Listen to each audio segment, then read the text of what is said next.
Just like Roy Clark would have done it.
We are Misty River. We'll be back in just a few minutes.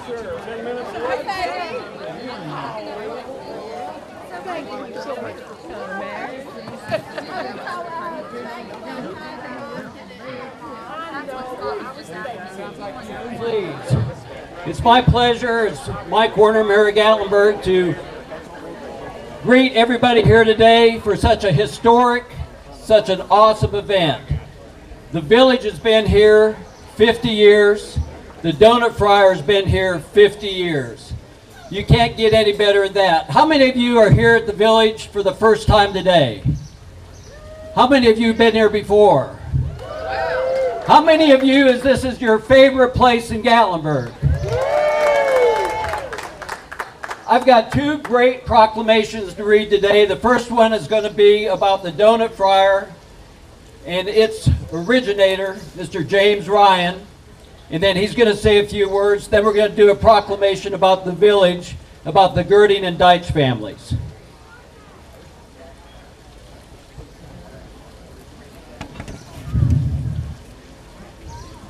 Proclamation about James Ryan. Whereas James Ryan was born in 1928 and raised in Ashtabula, Ohio, and whereas James Ryan in 1957 graduated from Eastern Michigan University with a business administration degree, and whereas James Ryan served 2 years in the Army during the Korean War with the 24th Medical Battalion, and whereas James Ryan was a plant manager for 13 years at Agrico, a fertilizer company, and whereas James Ryan married Carolyn Jessup and had 3 sons, Richard, Kevin, and Thomas, and 2 daughters, Kathleen and Margaret.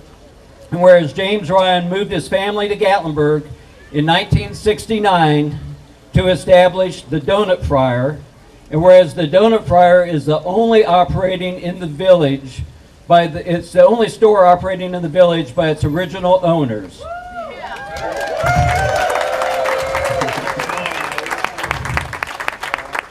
Whereas the Donut Fryer, being in operation for 50 years, is the second oldest continuously run food establishment by its original family in all of Sevier County, Tennessee.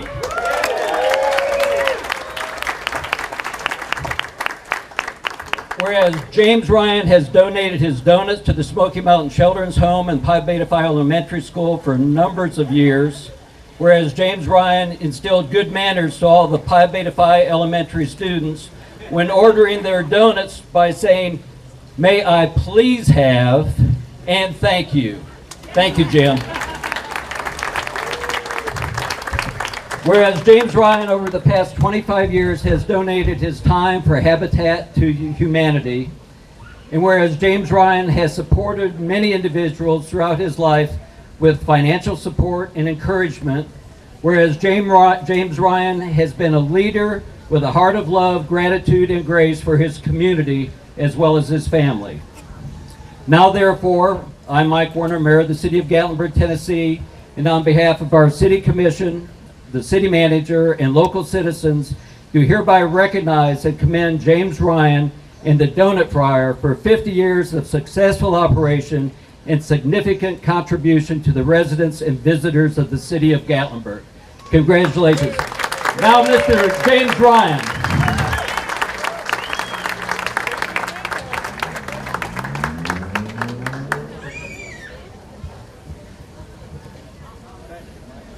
Thank you, Hey, James. Dad.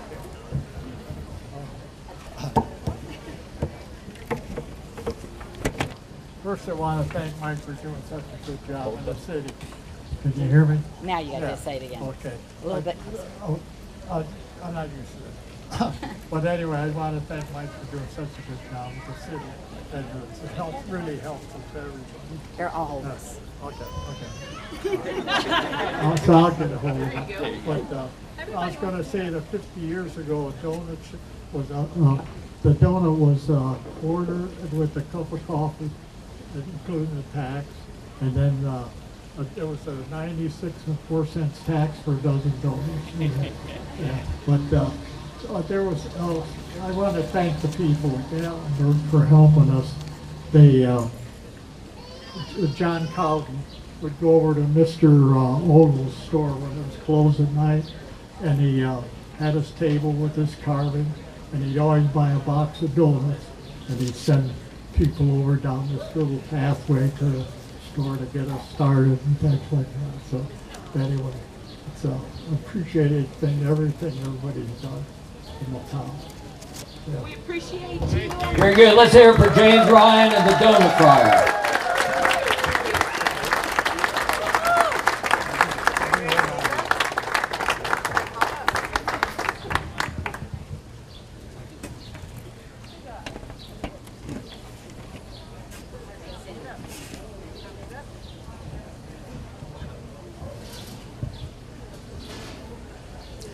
These are two of the best proclamations I've ever got to read. These are awesome.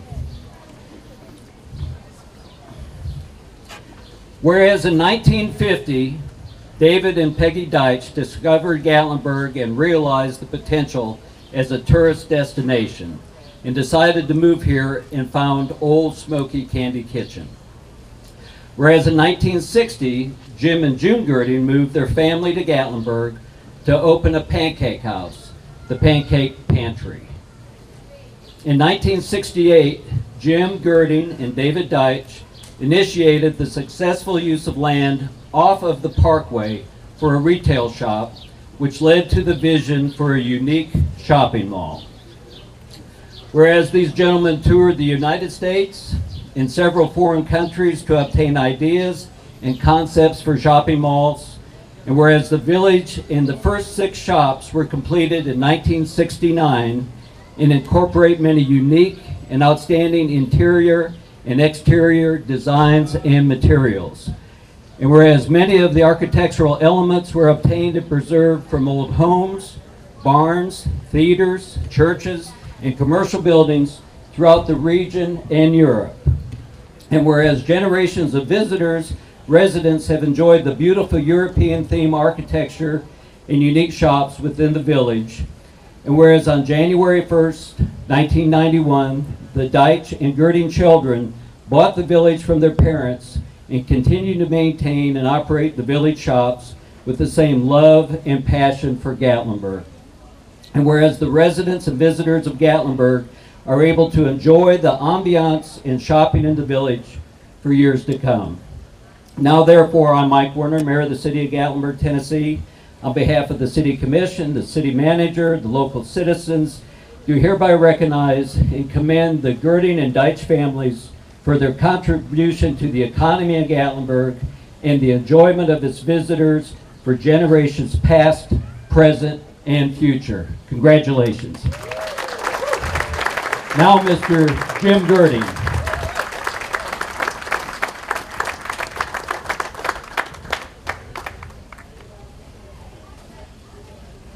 Thank you, Mike. Congratulations, Yes. Jim. Thank you.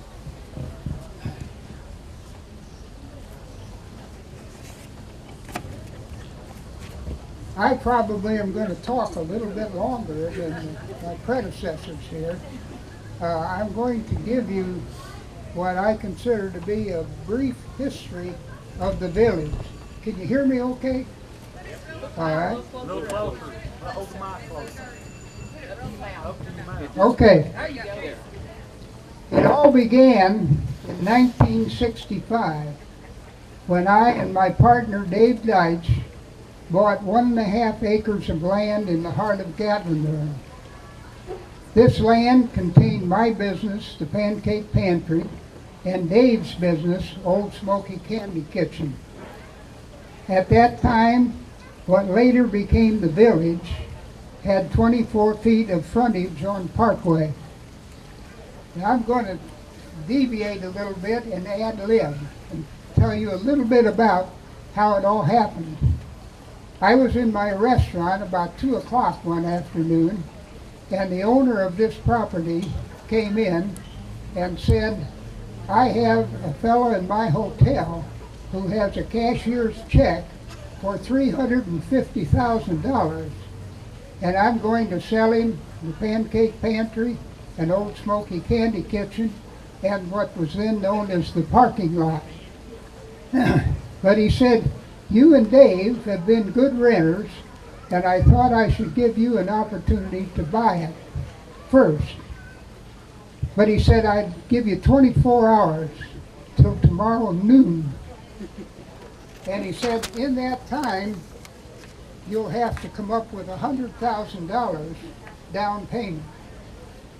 So Dave and I spent most of that night trying to figure out how we could get $100,000. And we wound up with a figure combined, the two of us, for $30,000.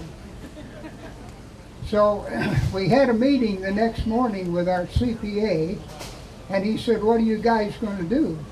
And we said, well, we've got 3 more hours to raise $70,000. And he said, let me call Bill. Bill Mills was president of First National Bank.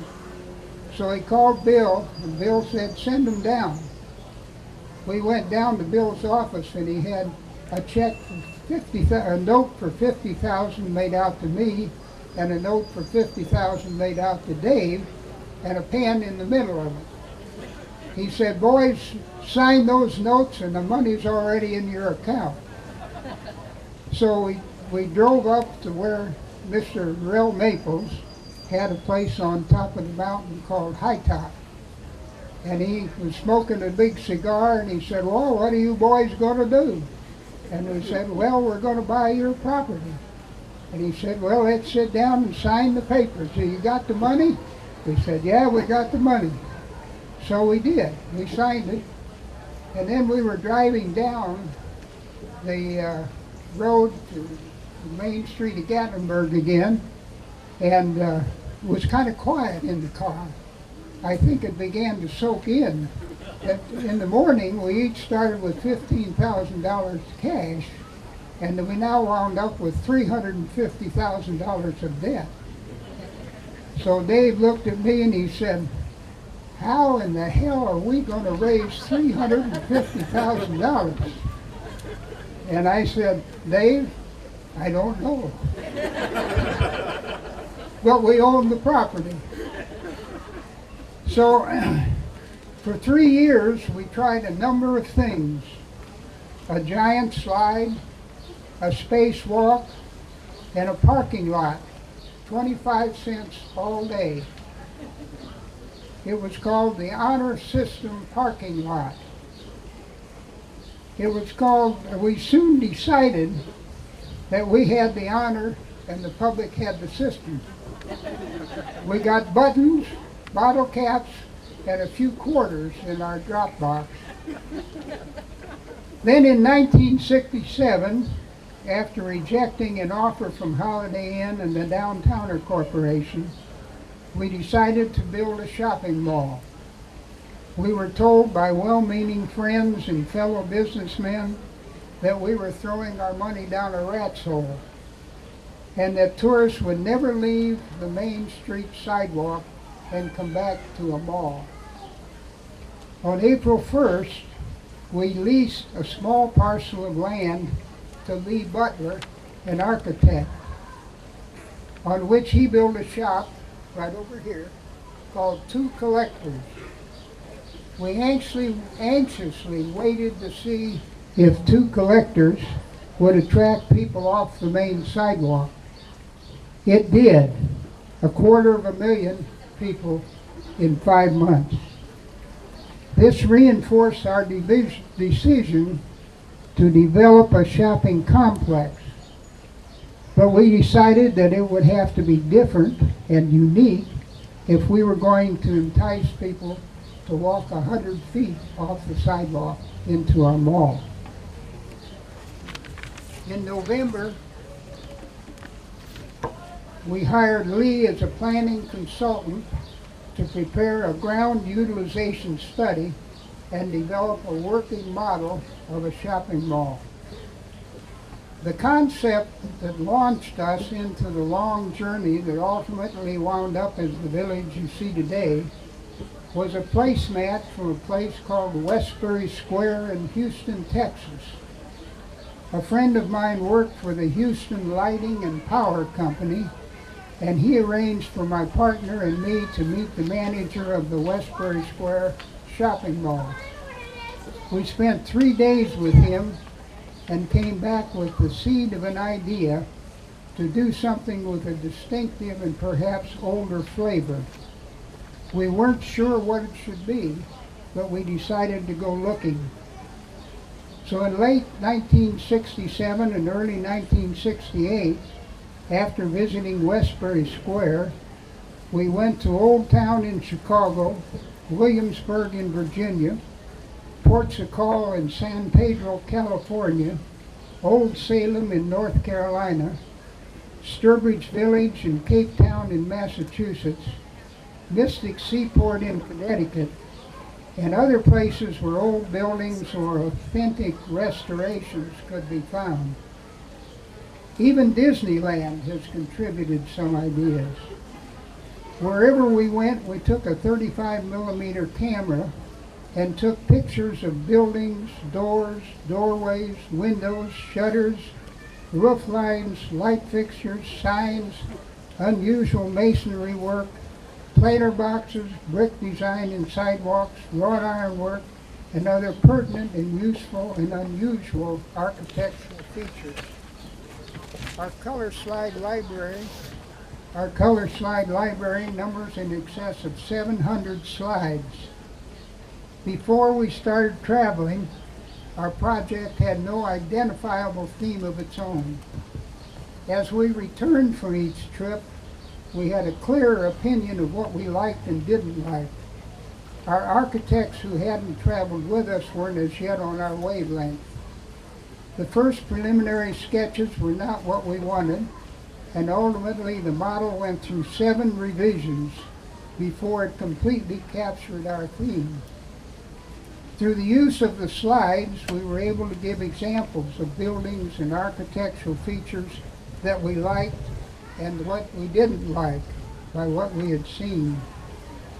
Lee had difficulty getting on our wavelength. He finally became exasperated and told us he would do one more rendering, and if that was not what we wanted, we should get another architect. About that time, we discovered a Tunerville Trolley Christmas cartoon showing old world type houses and buildings. We showed this to Lee. If this says anything to you in terms of a concept or theme, you will understand what we think is what we want. Lee came back with a small pencil crayon sketch of 6 buildings one day, and we knew at a glance that he had grasped the feeling for the idea. He was on our wavelength. And those buildings are the Donut Friar, to the candle shop behind me.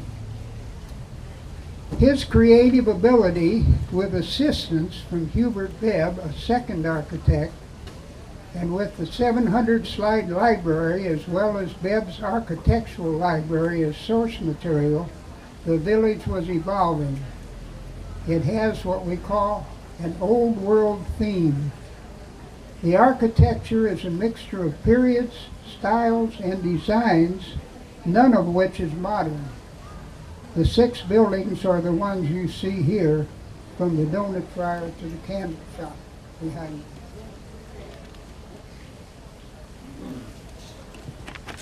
Of course, the real heart of the village and its distinctiveness and charm emanates from old architectural jewels that we purchased from old buildings and homes being demolished. This includes old handmade brick, thick, heavy, beautiful roofing slate from a 70-year-old mansion, old ornamental stairways, beautiful leaded and beveled glass windows and doors, Tiffany-colored leaded glass windows, antique gas light fixtures, a hand-polished marble fireplace, old decorative hand-carved wooden fireplace mantels, antique wrought iron doorknobs and hinges, and many other things. These items were obtained from old apartment buildings, churches, mansions, homes, and public buildings. It required miles and miles of driving, countless days of snooping in old buildings, and many wild goose chases. As these old doors and windows were obtained, the next group of buildings were designed to accommodate them. We would design a building to fit a door or feature a window. We visited many cities and spent many hours in demolition contractors' warehouses. The interstate system of highways was in full development then, and paths of construction were often through high-profile neighborhoods which were a source of leaded glass, handmade brick, slate, etc. We visited Atlanta, Knoxville, Birmingham, Charleston, Savannah, Nashville, and many other towns and cities. In our search for special jewels from the past, we encountered some unusual items. I'll mention a few of these. The bricks in the archway out there were made by the slaves of William McCloskey, probably in 1842. The light fixtures in Master's edition was from the original Birmingham Railroad station. The original light fixtures in the donut fryer were wired for electricity and plumbed for gas. They were made when electricity was first coming into this country. A marble fireplace from Senator Hobart Atkins' home in Knoxville was probably handmade in Italy. Several buildings have real wormy chestnut, and there are several Tiffany windows in the You Name It shop in the Master's edition. The wood carvings on verbenas, Celtic, Heritage, and the archway on Parkway are copies of those found on an old building in Chester, England. They were made by William Thalmarker, who was born in Hungary and got his training as a boy in the Guild of Cathedral Carvers. He fled Hungary when Hitler invaded it. The village is a blend of many, many things. Each ingredient in itself may not be noticed, but the total effect is one we hoped would be pleasing. Finally, the remaining essential ingredient is literally thousands of hours of time invested on the part of the owners in architectural meetings and a myriad of construction decisions.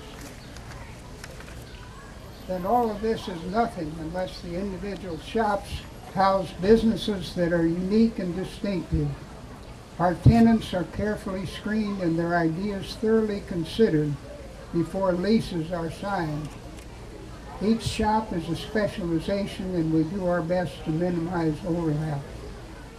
Construction started on the first 6 shops December 7th, 1968, and they were completed in July of '69. In mid-October of '69, we started on 12 more with 2 collector's shops being renovated. These were completed in 1970, making a total of 19. The last group of buildings was started in the fall of 1982, with completion in the spring of 1983, making a total of 27 buildings. Over a period of time, starting with the completion of the first 6 buildings, Dave and I managed the village. We soon saw a need for a part-time manager, then a full-time manager, and finally additional employees. We then began to think about the long-term situation. On January 1st, 1991, we passed the village on to Dave's son and 2 daughters, and my 2 sons. The 5 of them formed a partnership and have been managing it for 28 years. And hopefully they will pass it on to their offspring. The able manager today is Dan Booth. He is responsible for the way the village looks and functions as you see it today. Dan has managed it for many years and has done and is doing an excellent job. Articles and pictures of the village have appeared in numerous papers, newspapers, magazines, brochures, and even annual reports of corporations. The first one was in the Gatlinburg Press on December 12, 1968, and the village has graced the cover of Southern Living several times. This year the village is 50 years old, and many of the players who were important in its development and history are gone. This includes my partner Dave, the architects, the contractor, the bankers, suppliers of jewels from the past, many of the former tenants, former managers, and past owners of the land. I am happy to have survived this long to join in the celebration of this occasion, and I thank all of you for coming today. But I have one favor to ask of all of you. Mr. Jim Ryan, the only original tenant left, has owned the Donut Fryer for 50 years. In that time, he has made approximately 600 monthly rental payments. I would appreciate it, before you left Gatlinburg, if you would buy a donut or 2 from Jim and help him make his 601st payment.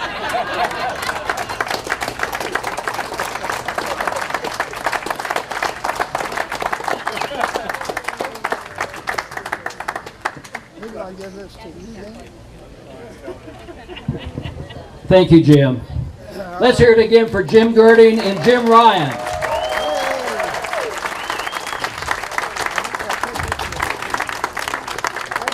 You're welcome.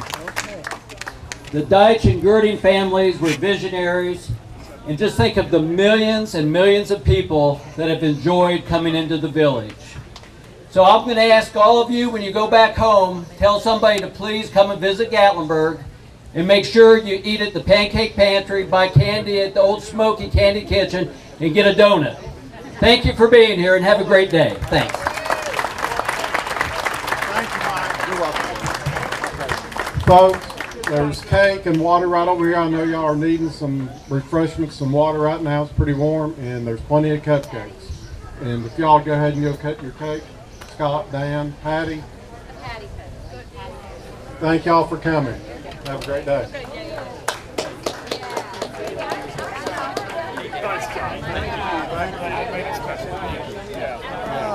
One of my heroes. He really is. 600.